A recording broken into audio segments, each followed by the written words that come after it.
पगली, कैसे पति के धोखे का शिकार हुई नंदिनी।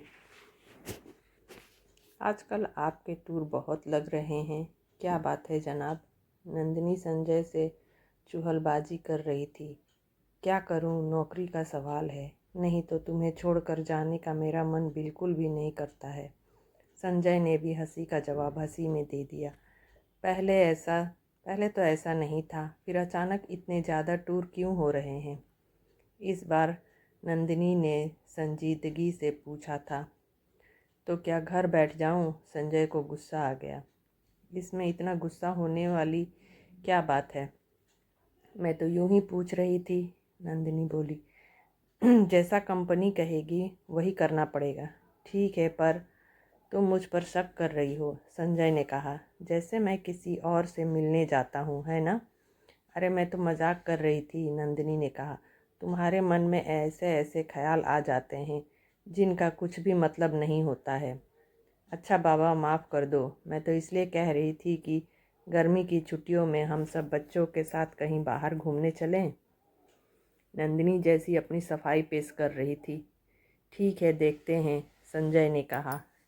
एक दिन घर के कामकाज निपटा कर नंदिनी छत पर चली गई थी। तभी दरवाजे की घंटी बजी। जब दरवाज़ा खोला तो सामने पड़ोसन रागिनी खड़ी थी। आओ रागिनी भाभी, अचानक कैसे आना हुआ? नंदिनी ने पूछा। तुम्हें पता है नंदिनी कि आजकल कॉलोनी में क्या हो रहा है? ऐसा क्या हो रहा है जो मुझे नहीं पता? अरे पिछले कई दिनों से एक पगली इस कॉलोनी में आई हुई है और सब बच्चे उसे छेड़ते रहते हैं। हाँ, मैंने भी उसे देखा है, पर बच्चों को ऐसा नहीं करना चाहिए। अभी वे दोनों बात ही कर रही थी कि बाहर बहुत शोर सुनाई दिया।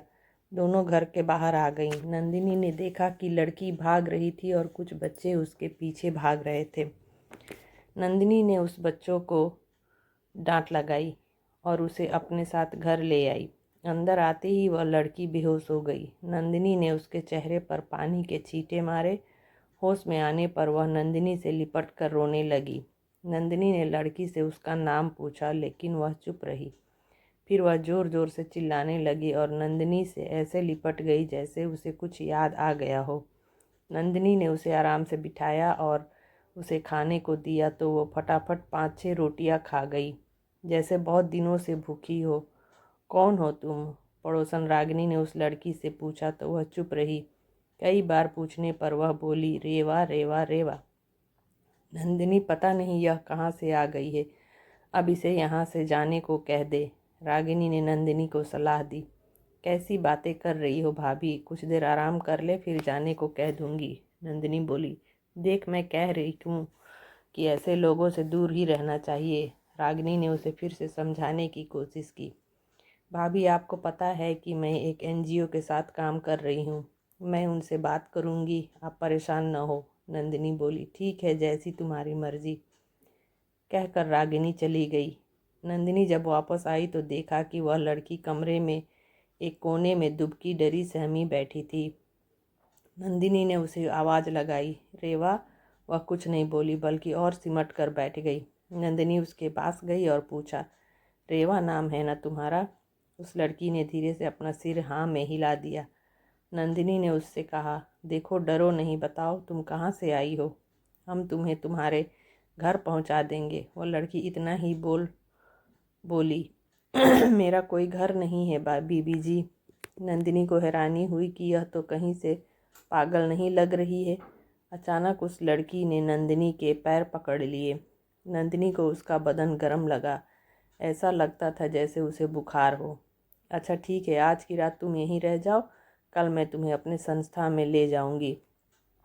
बीबी जी, आप मुझे अपने पास रख लो, मैं घर का सारा काम करूंगी, कहकर वह फिर से रोने लगी। अच्छा, आज तो तुम यहीं रहो, फिर कल देखेंगे, नंदिनी बोली। संजय रात को काफ़ी देर से आया था, सो उसे उस लड़की के बारे में कुछ नहीं पता था। अगली सुबह नंदिनी ने संजय को उस लड़की के बारे में बताया। संजय ने साफ शब्दों में कह दिया, नंदिनी, इसको अभी घर से निकालो, पता नहीं कौन है। हाँ संजय, लेकिन अभी मैं इसे अपनी संस्था में ले जाती हूँ, मैं रात को घर आऊँ तो मुझे कोई बखेड़ा नहीं चाहिए, कहकर संजय चला गया। नंदिनी नीचे आई तो देखा कि उस लड़की को तेज बुखार था। रात को संजय ने नंदिनी से पूछा, क्या वह लड़की चली गई?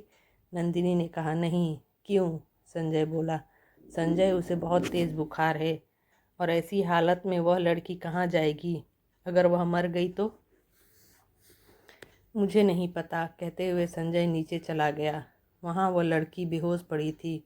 पता नहीं क्यों संजय उसे देखकर हैरानी में पड़ गया।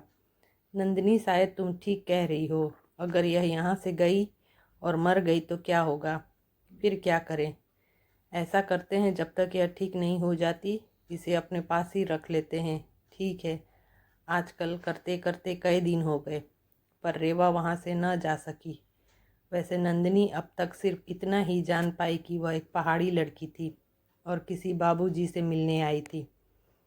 तुम्हें यहाँ कौन छोड़ गया? नंदिनी ने पूछा। मेरे गांव में कई लोग यहाँ आते हैं पर फेरी लगाने। उन्हीं लोगों के साथ भी आ गई, मैं भी आ गई। देखो, अगर तुम हमें अपने गांव का नाम पता बता दोगी तो हम तुम्हें वहाँ पहुँचा देंगे। नंदिनी ने कहा, मैं पहली बार अपने गांव से बाहर निकली हूँ और मुझे तो यह भी नहीं पता कि मेरे गांव का क्या नाम है। पता नहीं वह सच बोल रही थी या झूठ, पर नंदिनी को उसकी बातों पर कभी भरोसा हो जाता तो कभी नहीं। अभी रेवा को आए हुए कुछ समय ही बीता था कि नंदिनी को पता चला कि वह माँ बनने वाली है। नंदिनी हैरानी में पड़ गई कि अब वह क्या करे। उसने रेवा से पूछा कि यह सब क्या है, कौन है इस बच्चे का पिता? लेकिन रेवा का एक ही जवाब होता, बीबी जी, मुझे नहीं पता।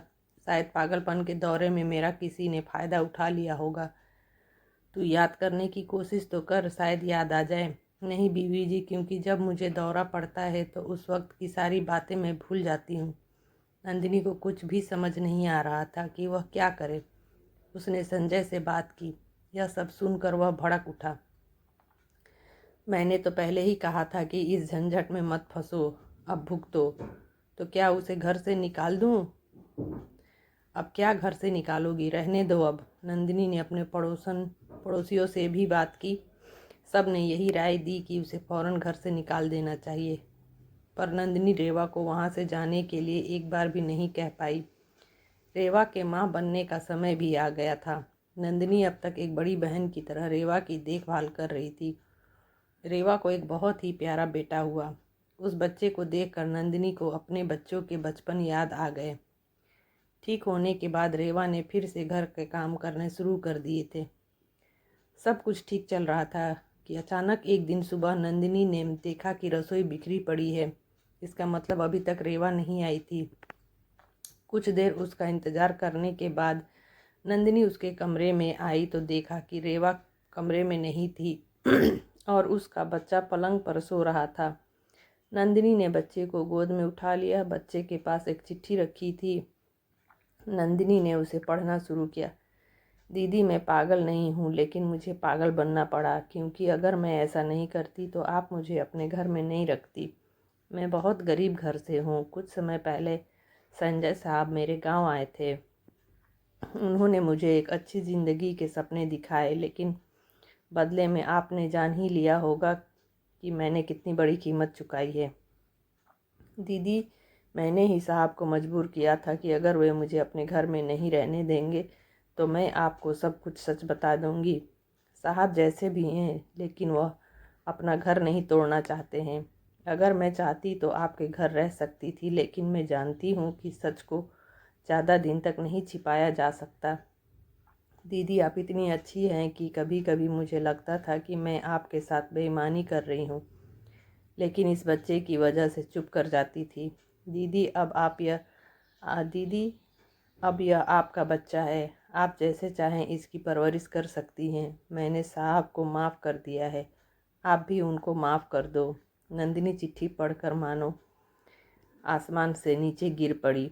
इतना बड़ा धोखा, इतना बड़ा गुनाह, उसकी आंखों के सामने सब कुछ होता रहा और उसे पता भी नहीं चला। उसने कभी भी संजय और रेवा को एक साथ नहीं देखा था और न ही दोनों को कभी बातें करते सुना था।